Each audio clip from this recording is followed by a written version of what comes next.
The opioid epidemic wasn't all the president talked about today. He again maintained he made a respectful condolence call to the widow of Sergeant LaDavid Johnson. The Miami Gardens native was one of 4 soldiers killed in an ambush in Niger nearly 3 weeks ago. CBS 4's Eliott Rodriguez is in the control room now with what the president had to say. Eliott.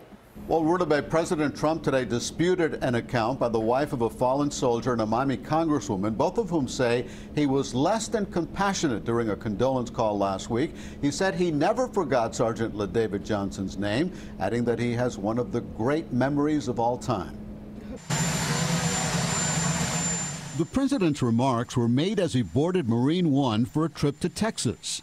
He was asked about criticism from Maisha Johnson, the widow of Sergeant LaDavid Johnson, who said Mr. Trump did not know her husband's name when he called her to offer condolences for his death. I think she's a fantastic woman. I was extremely nice to her, extremely respectful.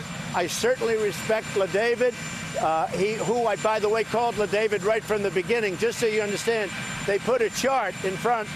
LaDavid says LaDavid Johnson. Mr. Trump said he never hesitated saying the name LaDavid Johnson and added this. In one of the great memories of all time, there was no hesitation. The president went on to describe other calls to military families who have lost loved ones. It's all about condolence. It's about warmth. In many cases, you listen because in so many cases, one of the families, they were saying, yes, he was a great football star.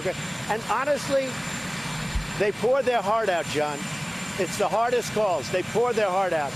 But I am always, and look, you people have called many people that I've spoken to, and every one of them has said, I couldn't have been nicer. Now, it's a rough time for these. I mean, how tough is it? There's nothing tougher. But I have such respect for those families.